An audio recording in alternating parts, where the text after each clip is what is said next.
Hello everyone, and welcome to Fresh Master Channel. Today, we are going to have some story from Reddit. But before we start, don't forget to subscribe, like the video if you enjoyed it, and leave a comment down below. These simple clips mean a lot to the future of this channel. As a skilled mechanic and committed Marine, John stood out for volunteering to serve in Indochina. In March 1967, he discussed his plans with his wife, Sandra.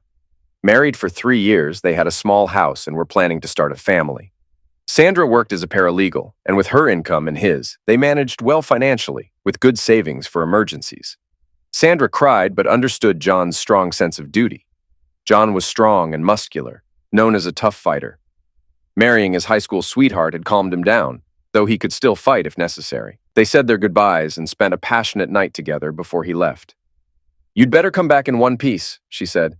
"And don't go after other women. This is mine, only mine," she added, grabbing his crotch. "Don't worry, sweetie," he said. "I'll take good care of myself. And you'd better behave while I'm away. I know how those wealthy lawyers are." "No problem, sweetie," she replied. "I promise to be good." Before leaving, John updated his will and set up automatic payments from his military salary to cover the mortgage and utilities. He treated himself to a tattoo reading, Death Before Dishonor. In Vietnam, John was a fire team leader. Initially met with skepticism as a reservist, he earned respect after several combat engagements. Unlike many Marines, he avoided local women, staying faithful to his wife Sandra, despite teasing from Lance Corporal Harker. Harker warned him about Jody, slang for men who had military wives whose husbands were deployed, but John trusted Sandra completely. John wrote to Sandra as often as possible and cherished her letters. Initially, he received letters every 2 weeks, but after a few months, they became less frequent. He found it odd, especially as he started receiving more letters from his parents, and even photos of Sandra in a swimsuit he hadn't seen before, wondering who had taken them. That Christmas, he received a card and letter from his parents, but nothing from Sandra. Concerned, but undistracted, he stayed vigilant in Vietnam. In mid-January 1968, stationed near Da Nang, rumors spread of an impending major attack by the enemy, Charlie, around the Tet Lunar New Year. At the end of the month, chaos erupted. John's position was heavily attacked, and they fought fiercely. Most of John's team, including Harker, passed. John was injured. John and other Marines were evacuated to Da Nang, then to a military hospital in San Francisco. Doctors saved his leg, though he faced a long recovery. The bullet missed major organs, and stitches fixed his cheek. His ear was bandaged, and nurses said the scar gave him a distinguished look, though he wasn't so sure. John's time in Vietnam was over. A Marine officer awarded him a Purple Heart and informed him he was being recommended for a Silver Star. John already had a Bronze Star with a Combat V and a Navy Commendation Medal. John's parents met him in San Francisco. He wondered where Sandra was and if she knew he was back in the States. His father, a veteran, chuckled. "Damn, son, I thought I taught you how to duck." His mother hugged him tightly and cried. "Where's Sandra?" John asked. His parents exchanged glances before responding. "I honestly don't know, John," his father finally said. "We tried calling the house and her office, but they kept saying she was out, and she never called back. I haven't seen her in weeks. I went by every weekend to maintain the yard and check on her, but nothing."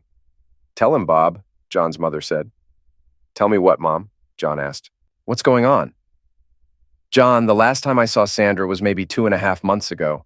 I was coming up the street to your house and saw a guy leaving. He got into a sports car. I think it was a Corvette, and drove off quickly. I saw Sandra at the door in a bathrobe waving goodbye to him," he said. "She didn't say anything when I arrived. I haven't seen her since then. I've been picking up the papers and collecting your mail when I go by. I'm sorry, son." John was heartbroken. He had believed she would stay loyal to him. Then he remembered what Harker said about Jody. Maybe he was right. Now he understood why he hadn't heard from her. "Was it a blue Corvette?" John asked. Bob nodded. "Yes, it was," he said. "Why? Do you know who owns it?" "Yeah," John replied. "It belongs to Eric Swagman, a junior partner at her firm. So she isn't even home long enough to pick up the mail?" "It doesn't seem like it," Bob said. "I hope you don't mind, but I saw a couple of utility and phone bills marked final notice, so I took care of them. I figured you wouldn't want to come home to a house without power or phone service." "Thanks, Dad," John said. "I'll pay you back when I get home, I promise." "Don't worry about it, son," Bob said. "Just focus on getting better. Don't stress about this until you're ready. If you want, I can look into getting a power of attorney.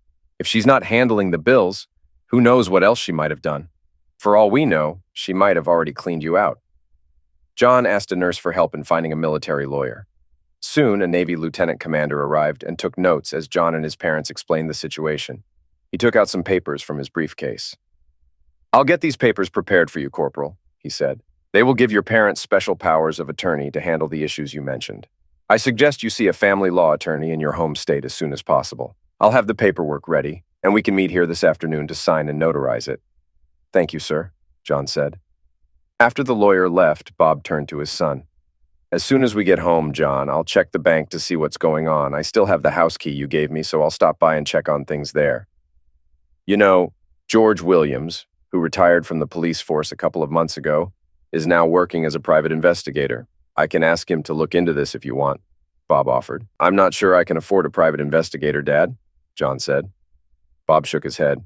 "Don't worry about it, son," he said. "George owes me a few favors. We worked together for 13 years on the force. Also, I'll talk to our family lawyer.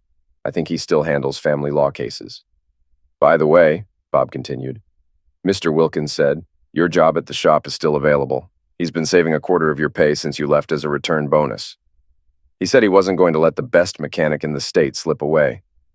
But don't tell him I told you." John was grateful. Wilkins was a generous man, but didn't often show it. He was fair and honest with customers, but had a tough exterior that could be off-putting. "That sounds good, Dad," John said, a tear rolling down his cheek. "Damn that woman," he thought. His parents gave him a comforting hug. "It'll be all right, son," his mother said. "We'll get through this." A few hours later, the attorney returned with a notary. After signing the papers, John's parents left, promising to call with any news. They thanked the nurse, who assured them John was well cared for and would need extensive physical therapy arranged through the VA. John was finally alone to confront his life's mess. He rested but dreamt about his fallen Marines, not Sandra. A few days later, John got a call from his father. "Bad news, John," Bob said. "Sandra drained almost all of your checking and savings accounts. About 2 months ago, she took out $8,545 from your savings. I have the bank statement. She took the money out in cash. The only deposits in those 2 months were from your military pay. According to the bank and the teller, Sandra comes in a few days after each payday and withdraws everything except $5, just enough to keep the account active. She didn't open a new account, so I have no idea what she did with the money." "All right, Dad," John said. "Since you have power of attorney, take her name off the account. We don't have any credit cards, so that's not an issue." "Will do," Bob said. "I also went by the house. It's a mess. There's moldy food on the table, dishes piled up in the sink, and it smells terrible. It looks like she took all her clothes and personal stuff but left her wedding dress and album behind. I found her wedding and engagement rings in the bathroom trash. I'm sorry. At least the house is still standing," John said. "Yeah," Bob replied. "Your mother is there now, cleaning up and airing out the place. The bed is a mess. The sheets are badly stained. If I had to guess, Sandra probably had someone else in there. What do you want to do about it?" "Get rid of it," John said. "Dispose of it and pile it up outside if you need to. I'll manage with a cot if I have to." "All right," Bob said. "I'll handle it. George offered to take your case for free. He said nothing is worse than someone who steals a soldier's wife while he's serving his country. I also found a top-notch lawyer who's agreed to handle your divorce for free. He can't stand Swagman, who apparently has a reputation for going after married women. George suggested we change all the locks on your house, and I agree. Are you okay with that?" he asked. "Yeah, that sounds like a good idea, Dad," John said. "All right, we'll keep in touch. How are you holding up?" Bob asked. "I'm doing all right, Dad, really," John said. "Who are you trying to convince, me or yourself?" Bob asked. John smiled. His father always had a sharp insight. "Dad, you've lost men in combat, right?" John asked. He knew this was a silly question, given his father's service as a second lieutenant with the 1st Marine Regiment under Colonel Lewis B. Chesty Puller at the Chosin Reservoir in 1950. His father knew all about combat, sacrifice, and death. "Yes, son, I have," Bob said. "This might sound odd, Dad, but have you ever had dreams where they spoke to you?" John asked. "Oh, yes. At first, it was almost every night, but it became less frequent over time," Bob said. "Have you ever gotten over it?" John asked. "You never completely get over it, John. It becomes a part of you. You have to make peace with it and learn to live with it, or it will consume you," Bob said. The next 2 weeks flew by for John. He heard from his parents daily with updates on Sandra, but never from her. She had moved in with Eric Swagman and was pregnant by him. Everyone at the office knew about their relationship. The divorce process was going smoothly. John's lawyer, Mike McGregor, was filing for divorce based on adultery and abandonment. He was also suing Eric for interfering with John's marriage and taking legal action against Sandra's employer for not upholding their moral standards. Mike mentioned possible additional charges against Swagman based on evidence from George. Bob mentioned that Sandra had a meltdown when she found out she was no longer listed on John's military pay account and couldn't access his money. She also discovered her house keys no longer worked. Bob and his wife told her to go to her boyfriend for help. John focused on his recovery, finding some amusement in Sandra's situation. His physical wounds were healing, but he struggled emotionally, grieving for his fallen Marines and hurt by his soon-to-be ex-wife's actions. John learned to move around using a crutch and cane, and the doctors agreed it was time to remove his cast. He was cleared to drive an automatic. Back in his room, John saw an orderly hanging up his cleaned uniforms, now with sergeant's stripes. A doctor explained he had been promoted and was being discharged, with physical therapy arranged at a VA facility near his home. John put on his freshly starched green uniform, grabbed his polished boots, and used a wheelchair and cane to go to the day room. In the day room, John was surprised to see his parents, doctors, nurses, orderlies, and Lieutenant Colonel Arvin Johnson, his reserve battalion commander. John stood up with the help of his cane, surprising everyone, and shook Lieutenant Colonel Johnson's hand. The colonel announced John's promotion to sergeant, expressing pride in John's loyalty and abilities, and joked, "And may God have mercy on your soul," causing laughter. John's parents pinned the new stripes on his uniform, thrilled at the honor. Lieutenant Colonel Johnson then read a citation awarding John the Silver Star Medal for his bravery in Vietnam. On January 30th, 1968, as a fire team leader near Da Nang, John led his team against overwhelming enemy forces, continuing to fight despite being wounded. His leadership and courage significantly contributed to the defense of Da Nang, upholding the highest standards of the Marine Corps and the Navy. Lieutenant Colonel Johnson pinned the medal on John's chest, thanked him for his service, and noted that his experience would be valuable for training troops. John's mother hugged him with tears in her eyes, while Bob wiped a tear and expressed pride. After packing his sea bag, John changed into a Class C uniform, short-sleeve khaki shirt and green trousers. He took a wheelchair ride to the lobby where his parents waited for a cab to the airport. At the airport, he got another wheelchair ride and gave the finger to some long-haired protesters who called him a baby ender. A few hours later, his parents wheeled him into his house. It no longer felt like a home since Sandra cheated on him, but he appreciated the privacy. His parents had stocked the fridge with beer and snacks, and his mother prepared his favorite dishes, including her famous lasagna.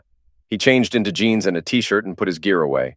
At the bottom of his sea bag, he found a large Bowie-style knife he had found in Vietnam. The blade was rusty but clean and oiled, with a leather scabbard stamped with a winged creature holding a sword and the words "Marche au crève." He valued it and promised to find out its origins. He called his lawyer, Mike McGregor, and George to set up a meeting that afternoon. After a short rest, he checked on his pickup truck in the garage. It seemed in working condition, though he planned to do an oil change and tune up soon. After inspecting his place, he grabbed a beer and sank into his recliner. His leg hurt, so he relaxed and turned on the TV, eventually settling on a game show for background noise. He called Wilkins to let him know he was finally back. "It's about damn time you got back," Wilkins said gruffly. "When do you think you can start working?" John explained the situation with Sandra and what the doctor said about his physical therapy. "No problem, son. Take the time you need to handle your stuff," Wilkins replied. "If you need to go to court or see the doctor, that's fine. I'm just glad you're home. Most of these kids don't even know the difference between a brake pad and a carburetor sometimes. If you can make it over here sometime this week, I've got a little welcome home gift for you." "I'll do that, thanks," John said, and ended the call. At last, Mike and George arrived, so John let them in, shook their hands, and offered them a beer. They accepted the offer and settled into the living room. "It's good to see you back, John," George said. "Your dad told me about your medal. Congrats, you earned it. Anyway, let's get to it. I've got something you need to hear." He pulled out a small reel-to-reel tape recorder with a tape already loaded. "Let me set this up for you," he said. "I've been keeping track of Sandra and Eric from the start. I followed them one night to a steakhouse on the edge of town and managed to sit right across from them. I'm not sure if they saw me, but they didn't notice the microphone hidden in the plants between our booths. There will be some background noise from waitresses and such, but you can clearly hear their conversation." He started the tape and turned up the volume. "So, Sandra, have you thought about my proposal?" said a male voice John recognized as Eric's. He could almost see the smug grin on his face. I'm not sure I can do that to John, Eric. It's bad enough that I cheated on him and now I'm carrying your baby, but I don't think I can go through with this, Sandra replied. Come on, babe. If anyone can do it, it's you. He's probably drowning his sorrows right now. I bet he'd do anything to have you back, Eric said. You don't know John very well, Eric. His sense of ethics wouldn't let him accept this. There's no way he'll agree to raise the baby as his, and he definitely won't share me with you, Sandra said. No, he wouldn't share you. We won't let him. Look, you know I'm not cut out to be a father. John would be a better parent than me. Here's the plan. We get him to agree to our terms, or we threaten him with a divorce. We'll demand his house, half his income, alimony, and child support. Don't worry, I've already prepared the paperwork, Eric said. George stopped the tape. So, they really think I'm going to let her stay with him and let him raise her illegitimate child? John asked. Are they out of their minds? There's more, George said, starting the tape again. I don't know, Eric. John won't go for that, Sandra said. Come on, babe. You know he's so in love with you, he'd do anything, Eric said. You're not still in love with him, are you? Well, I still like him, she said. But I don't love him like I used to. Besides, you're much better in bed. John's face turned red with anger. This is what I get for loving that cheating woman, he thought. And I wouldn't leave you to go to Vietnam. What kind of fool does that? Eric said. John felt like punching the wall. You're right, she said. When he gets back, I'll talk to him. Okay? Do that, Eric said. Do you know when he's coming back? No. I haven't heard from him since January, and I haven't sent him anything since last year like you told me, she said. If he really wants to fight this, we have other options, Eric said. Like what? Sandra asked. Well, you know how sometimes houses can catch fire out of nowhere? Or how brakes can suddenly fail? Eric said. You're not going to hurt him, are you? Sandra asked. I won't be part of that. Don't worry, Eric said. I know people who could help with that. You'd be in the clear. If something happens to him, you'd get everything and be free of him. Well, I guess, Sandra said, but only as a last resort. Right. Only if we have no other choice. Let's see what happens when he gets back. George stopped the tape. That sounds like a plan to commit murder to me, John said. Both George and Mike agreed. It's also a conspiracy to commit fraud, and possibly theft since Sandra drained your bank accounts, Mike said. That's why I filed the court papers on the way over and pushed for a quick hearing. I also got an order of protection that keeps them at least 100 feet away from you, your house, and your parents. I know the person who schedules these things, so I'll be serving them with papers tomorrow morning. I spoke with the district attorney, and he's putting together a criminal case against them. I also talked to Lee Marcus, the senior partner at their firm. We've been friends for a long time, and he's furious about what they're doing. I told him we plan to sue the firm and mentioned the conspiracy to engage in criminal activity. By the time we're done, swagmen will be lucky to avoid jail, Mike said. Your dad and I still have connections in the police department, including the chief, George said. I spoke with a few of them, and they've agreed to keep an eye out for you. Any questions so far? George asked. Yeah, John said. What am I asking for in the divorce exactly? Mike handed him a folder with all the documents. Sorry, I forgot your dad was acting on your behalf, Mike said. Here's the paperwork. As I mentioned, we're filing for divorce based on adultery and abandonment. Since Sandra has a higher income, there won't be any alimony. You'll keep the house and everything in it because she left it and didn't pay any of the utilities. We're also demanding that she return $7,100, which is half of your joint accounts. Remember, she emptied both your checking and savings accounts and took all the money you had deposited. We're also asking that she return her rings and change back to her maiden name. She'll keep her clothes and her car. I've asked Lee to keep her employed, since she'll need some support during her pregnancy. From what we know, Swagman has just under $1 million, so we're suing him for $800,000. With that, his court costs and attorney fees for both this case and any criminal charges, he'll be nearly bankrupt. We're also asking the firm to pay $2 million for not enforcing their morals clause, Mike said. The firm will probably settle for around half that amount to avoid bad publicity. One last thing, John, Mike added. Do you have a set of dress blues? Yeah, John replied. Mike nodded. Great, Mike said. Get them cleaned and have all your medals and ribbons mounted. Wear them to court when the trial starts. I want everyone to see what kind of man Sandra and Eric have wronged. I have one more surprise for them, but I'll keep that to myself for now. That's fine with me, John said. I'll get the uniform ready. Just let me know when I need to be there. I will. Now, if you don't mind, I have a meatloaf and an apple pie waiting at home. John, Take some time to relax, Mike said. I will, John said. I was thinking about going to the watering hole for another beer and catching up with some old friends. Just be careful, John, George warned. That neighborhood has gotten a bit rough since you were last here. Not rougher than Da Nang, I bet, John said. George and Mike laughed. Not quite, George said, but almost. After George and Mike left, John went to his bedroom, changed his shirt, and grabbed the knife, hoping to find a friend who was good with them. He locked up the house, hobbled to the garage, and started his truck. Man, that feels great, he thought, as the pickup roared to life. He drove off and headed to one of his old hangouts, stopping for gas on the way. He parked in front of the bar like he always did and took a look around. George was right. The place seemed a bit rougher than it did a year ago, but he thought, I've seen much worse. He went inside and made his way to the bar through the haze of cigarette smoke. He grabbed a beer and scanned the room, hoping to recognize someone, but no luck. This used to be a spot where regular guys like him would hang out and chat over a drink, but now it seemed like a hangout for gang members. He finished his beer and headed to his truck, hearing a woman cry for help in an alley. He saw a young woman surrounded by 5 or 6 men. Grabbing a knife from his truck, John quietly approached. One man was tearing the woman's dress. "Hey, leave the woman alone!" John shouted. The men paused, puzzled. One man with a switchblade moved toward John. John drew his own knife. "You want to play with knives?" John asked. The thug lunged, but John dodged, slashed his wrist, and kneed him in the groin. The rest of the gang began to retreat. 2 men stayed to confront John. He took one down with a punch to the throat and slashed the other from shoulder to waist. A man with a piece of wood snuck up behind John, hitting him in the face. The attacker fled as police arrived. An officer approached John. "Man, Harkness, didn't George warn you this area is dangerous?" "Yeah," John replied. "I guess I'm just too stubborn to listen." The officer surveyed the scene and instructed his partner to call for a couple of ambulances. He then grabbed 2 sets of handcuffs, went to the men on the ground, and restrained their hands behind their backs. Returning to John, the officer noticed the knife lying next to him. "Now that's a knife," he said. "Where did you get that, John?" "Picked it up in Vietnam," John answered. "Let me see it," the officer said.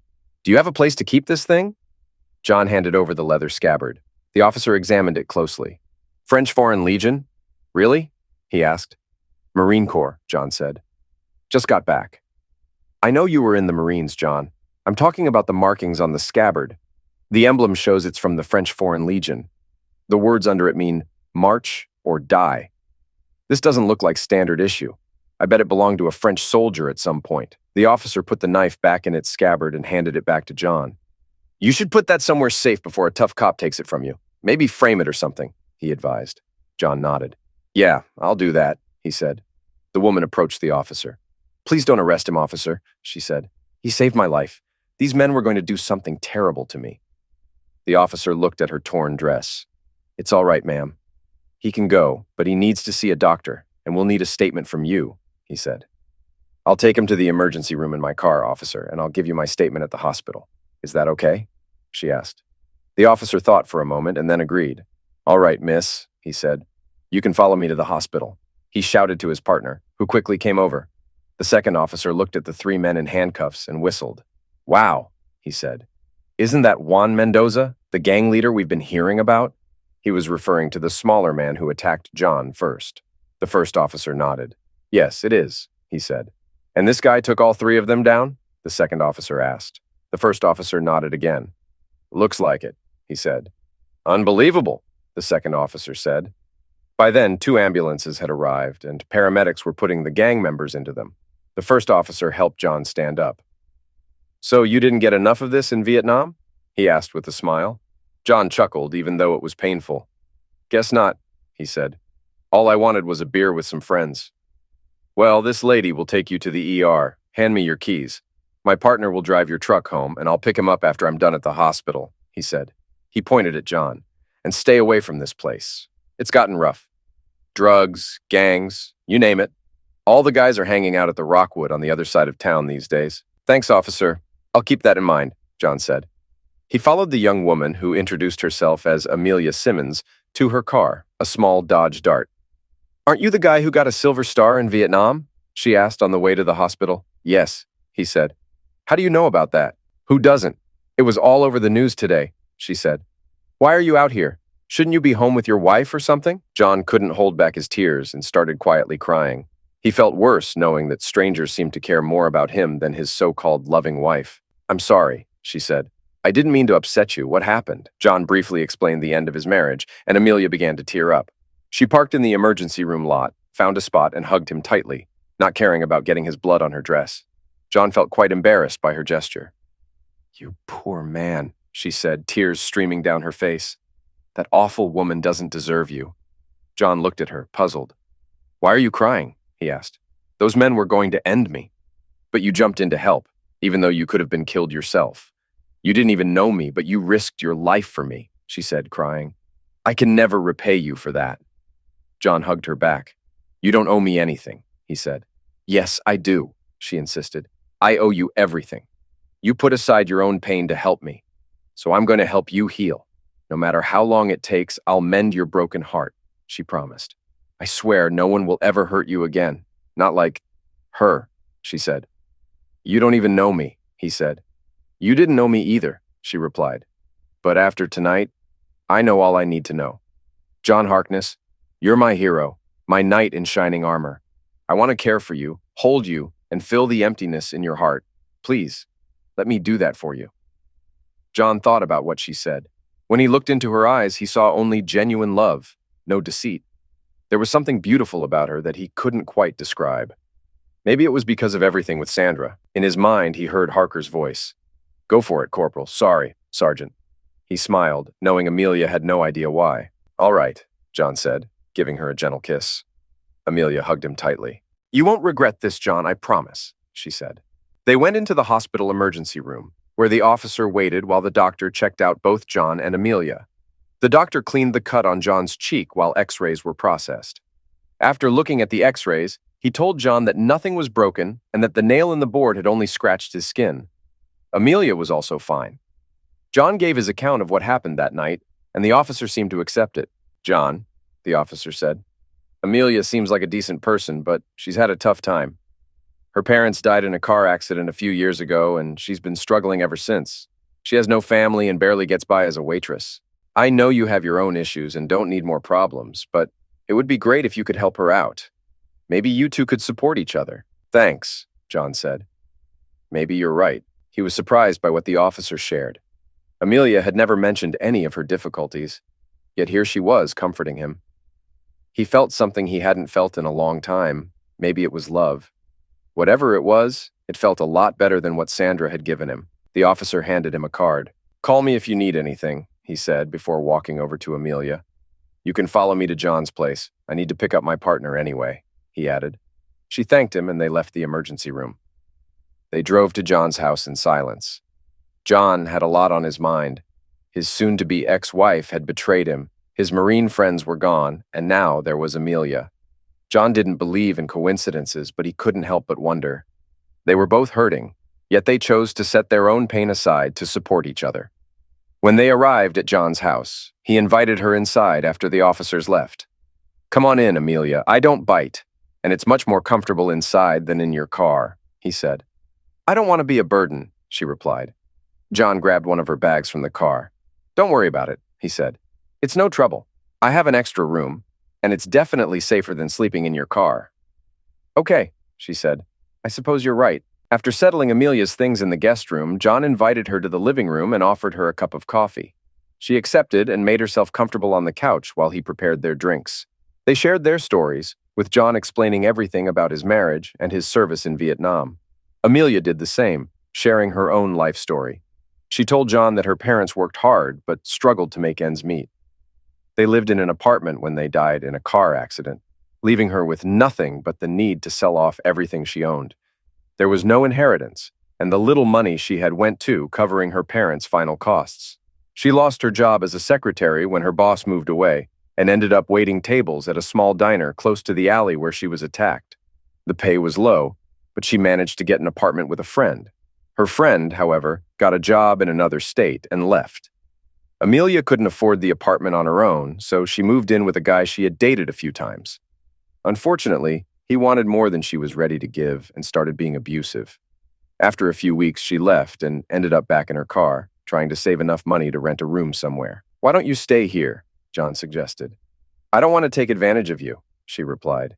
I can't pay you anything, and it wouldn't look good with your divorce situation. That's okay, John said. You can use the spare bedroom and maybe help me with some housework. If anyone asks about my divorce, I'll just say you were homeless and I let you stay in exchange for helping around the house. That sounds fair, Amelia agreed. I hope you don't get tired of me. John laughed. No worries. I just hope you can handle looking at my face, he said, pointing to his cheek. She gently touched his scar and his left ear. I can manage, she said. Actually, I think it makes you look distinguished, like someone who doesn't put up with nonsense. He laughed again. Flattery will get you far, he said. Anyway, things might get a bit busy here for a day or two. Sandra and her boyfriend will be served papers tomorrow morning, so I expect a lot of phone calls after 9. I also have some errands to run. Want to come with me? Sure, she said. That sounds like fun. I'm off for the next couple of days anyway. Well, I'm exhausted and my leg is starting to hurt, so I'm heading to bed, John said. I'll come with you if that's okay, she said, following him down the hall. Would it be all right if I slept with you tonight? No closeness. I just need someone to hold me. Sure, he said. I promise I'll be good. She smiled and went to the bathroom to shower and change while John got ready for bed. By the time she returned, wearing just a long t-shirt, John was already under the covers. She climbed in beside him, and he instinctively put his arm around her. She rested her head on his shoulder with her arm draped over his chest. He thought to himself how nice it felt. They fell asleep and woke up the next morning with John spooning Amelia. I'm sorry, he said. Amelia smiled at him. Don't apologize, she said. I put your hand there last night because it felt good, and this felt good too, she added, lightly brushing her hand against his groin. I'm glad you like it, John said. They showered and got ready for the day. Amelia made breakfast while John got dressed. At 9:20 a.m., the phone rang. What's all this about a divorce, John? Sandra yelled. I don't want a divorce. And what's this about adultery and abandonment? I don't care what you want right now, Sandra, John said. You left the house, refused to pay the bills, took thousands from our accounts, slept with Eric Swagman, moved in with him, and now you're pregnant, either by him or someone else. Is that clear enough for you? I didn't know you were back, John, or I would have visited you, she said. That's a load of crap, John snapped. It was all over the news. Even people who don't know me have welcomed me home. But you? You're too busy with your boyfriend to care about your husband, he said. You don't get it, John. I still love you, she said, crying. No, you don't, John said angrily. I haven't heard from you since last year. I learned about everything from my parents when they visited me in the hospital after I got hurt. You didn't even send a card. How can you claim you love me while you're sleeping with that loser? But I do love you, John, she insisted. No, you don't, John said. What did you tell that guy when you talked about me raising your child? Oh, right. I don't love him anymore. That's fine with me because right now I hate you so much I wouldn't help you if you were on fire. John, how do you know what I said? She asked through her tears. He had never talked to her like this before. And you don't really mean that, do you? Just sign the divorce papers and let's be done with it. We're over, John said. And I'm going to take down your boyfriend too. Suddenly, Eric came on the line. Listen up, you jerk. I'm going to destroy you, Eric said. I don't think so, idiot. Tougher guys than you have tried, and they're dead now. You want to mess with me? I'll beat you so badly you'll be begging for mercy. You'll feel like you've been hit by a freight train. Check those papers. There's a restraining order against both you and Sandra. I know you two plan to burn down my house and mess up my truck. If you come near me, you'll get a bullet up your rear end. By the time I'm done with you, you'll be lucky if you don't end up in jail, John said. We'll see about that, Eric replied. Sandra came back on the phone. John, please, let's talk this over. We don't need a divorce. Eric and I have a proposal we'd like to discuss with you, she said. If you want to talk to my lawyer, John said. Here's a suggestion for both of you. Go away and stay out of my life. He hung up and hit the wall with his fist. Damn her, he yelled. Amelia came over and hugged him. It's okay, John. She deserved that, and so did he. Let your lawyer deal with it. That's what you're paying him for. Just calm down, okay? She said. How can she still claim to love me after everything she's done? John wondered. I don't know, John, she replied. She clearly isn't thinking straight. You mentioned you have errands to run. Let's take care of them and get out of here for a bit, okay? All right. You're right, he said. What do we need to do today? She asked. I need to visit my civilian boss, drop off my dress blues for cleaning and have the medals mounted, Then get some parts and tune up the truck, he said. Let's get started then, she said. We've got a lot to do. First, I need to call my lawyer, he said. Amelia agreed, and John made the call. He updated Mike about his call with Sandra. Yeah, I thought she was going to faint, Mike said. And Swagman looked like he was about to hit something. I'm curious to see what they propose. By the way, I spoke with Lee. He's meeting with the senior partners and the board this afternoon. And make sure your dress blues are ready. We go to court next Friday. Got it. Thanks, Mike, John said. I'm dropping them off today. I'll call if I hear anything else. They left the house, took John's uniform and medals to the cleaner, who was an old WBOQ vet and knew his stuff. Then they went to visit old man Wilkins. Hey, boss, John said as he and Amelia entered. Wilkins looked up from his desk, buried in paperwork. Hey there, Wilkins replied. Damn, I need a secretary. I can't keep up with all this paperwork. I've got cars to fix. John glanced at Amelia. Seriously? You really want to hire a secretary? He asked. Absolutely, Wilkins said. Look at this mess. Plus, I have to answer phones and handle customers at the counter. I know someone who used to be a secretary and might be looking for a better job. Interested? John suggested. Hell yes, Wilkins replied. John gently took Amelia's arm. Let me introduce you to my new friend, boss. This is Amelia Simmons, and she used to be a secretary, he said. Wilkins looked at Amelia. Think you can handle all this, young lady? He asked. Amelia nodded confidently. Absolutely, she said. I can type 50 words per minute, file, take shorthand, and handle customers. I can even work the cash register out there. Wilkins thought for a moment, then asked, Are you working right now? Yes, I'm a waitress, but I don't make much, she said. Here's what I'll do, Wilkins said. Give your current boss a 2-week notice and then come work for me. Since you're John's friend, I'll start you at $125 a week. How does that sound? Yes, sir. Thank you, Mr. Wilkins, she said with a smile. Do you know anything about cars? He asked. Not as much as you, but my dad taught me quite a bit, she answered. That's even better, Wilkins said. Oh, John, I've got something for you. He handed John an envelope. Consider it a welcome home bonus. John opened the envelope and found a check for $2,340. He shook Wilkins's hand in appreciation. Thanks, boss. This really means a lot, John said. Well, you've earned it, Wilkins replied. Take care of that cheating wife and then come back to work, all right? Will do, boss, John said. Wilkins waved them off. All right, you two, get going, Wilkins said. They shook hands with the old man and left. Wow, $125 a week, Amelia said. I've never made that much. Thanks again, John. Don't mention it, John said. That's almost double what I make as a sergeant in the Corps. No way, Amelia said. Yep, John said. You really know about cars? Yeah, Amelia replied. We didn't have much money, so Dad taught me how to fix things. I learned to tune up a car, change belts and tires, and even do oil changes. Don't let Wilkins hear that. He'll have you working on cars all the time, John joked. Amelia laughed. I don't mind getting a bit of grease on my hands. Just get what you need for the truck and I'll show you how, she said. John smiled.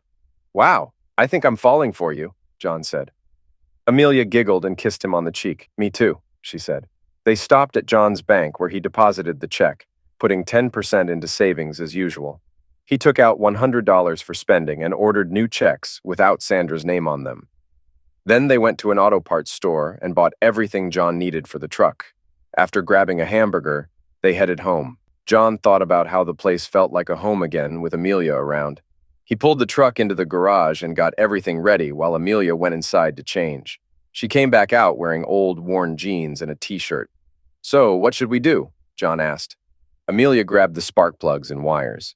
I'll take care of the plugs and wires and you handle the oil change, she said. Sounds good, John replied. Do you know how to set the gap on the plugs?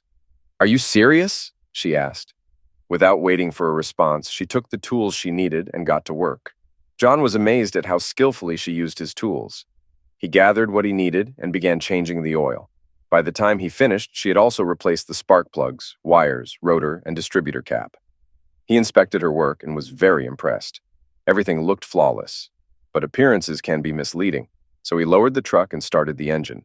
He turned the key, and the truck roared to life just as he hoped. He revved the engine slightly and listened for any problems. Pleased with the results, he turned off the truck and looked at Amelia, who now had grease smeared across her hands and face. At that moment, she looked more beautiful to him than Sandra ever had. So, she asked. John took her face in his greasy hands and kissed her deeply. I'm definitely in love, he said. You're hired. She smiled, unconcerned about the extra grease on her face. He handed her his hand cleaner. He remembered a time he wished Sandra would enjoy moments like this with him, but she always thought his work was too messy. After they cleaned up, Amelia cooked dinner, and they enjoyed a peaceful evening watching TV. John felt more at ease than he had in a long time, and managed to get through the night without thinking about his soon-to-be ex-wife. The following days were a whirlwind. John picked up his dress blues from the cleaners and spent hours removing any loose threads, polishing his brass, shoes, and hat. Amelia gave her 2-week notice at the diner where she worked. She was informed that her employment ended immediately, and she was told to return in a few days to collect her final paycheck. During those days, John and Amelia grew closer and decided to hold off on taking their relationship further until after John's divorce was finalized. John found it challenging because it had been a long time since he'd been with a woman, but he was genuinely falling for Amelia, and it seemed she felt the same way about him. The day of the court hearing finally arrived.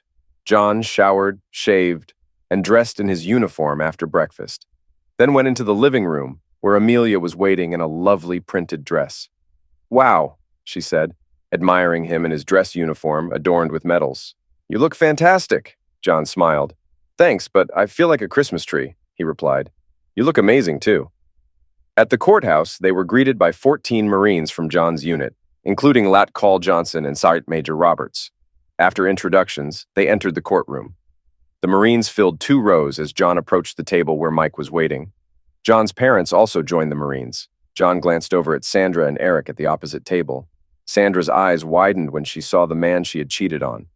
Although he looked impressive in his uniform, she was taken aback by his missing ear and the scars on his face. Eric smirked while rubbing Sandra's pregnant belly. Sandra had yet to notice Amelia. The judge entered the room and the bailiff instructed everyone to stand. Once everyone was seated, the judge addressed the Marines. "What brings you here today, gentlemen?" he asked. Lat Col Johnson stood up.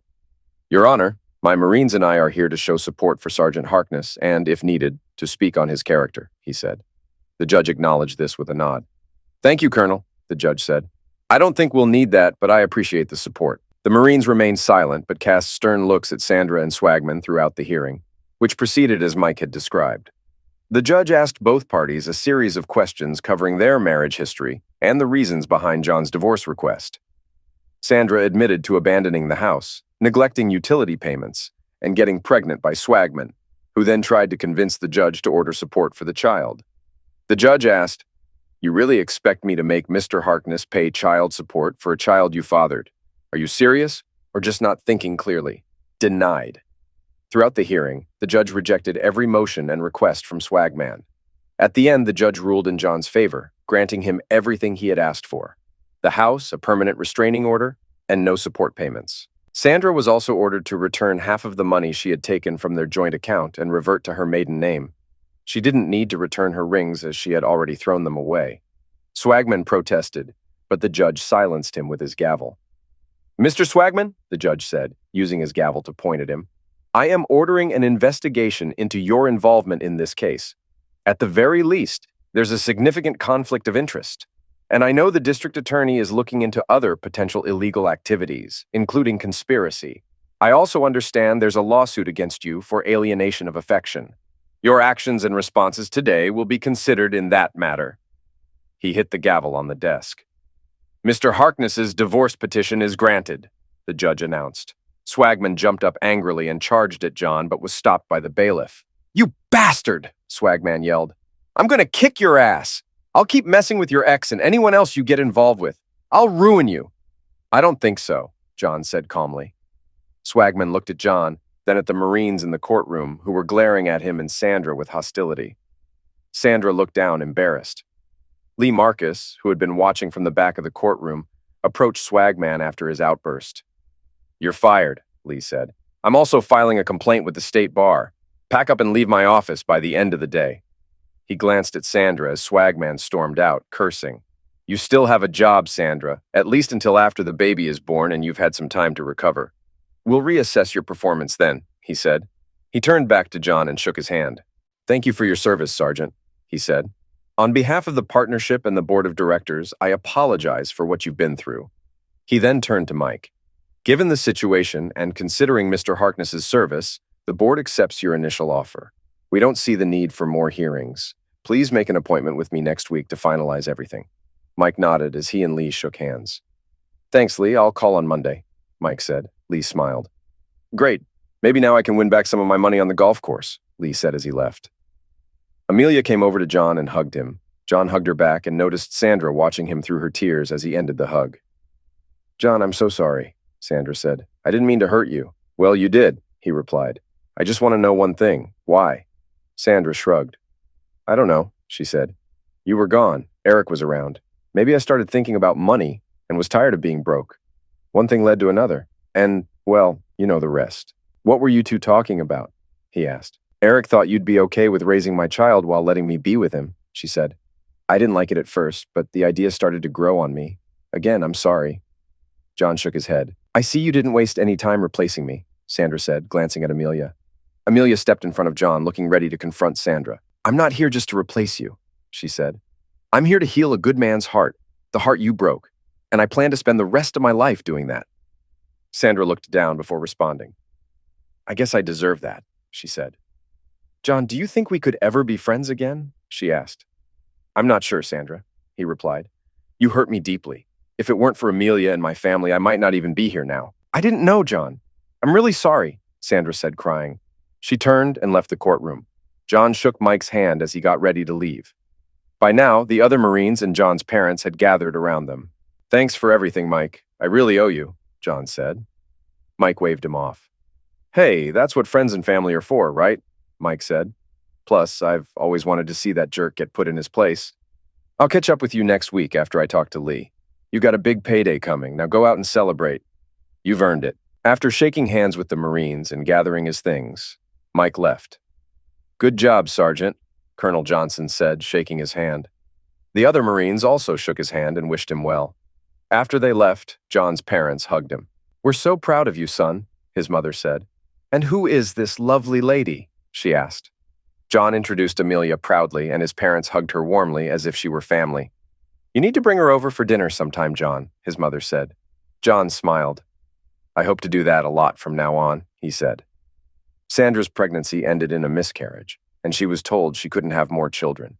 The firm kept her on under a contract prohibiting intimate relationships with staff. She worked there for 20 years and stayed single, occasionally watching John and Amelia's children. Tragically, she was passed in a car accident. John, Amelia, and his parents attended her funeral. Eric Swagman lost most of his money fighting legal battles. He lost to John in court and all appeals to the state bar.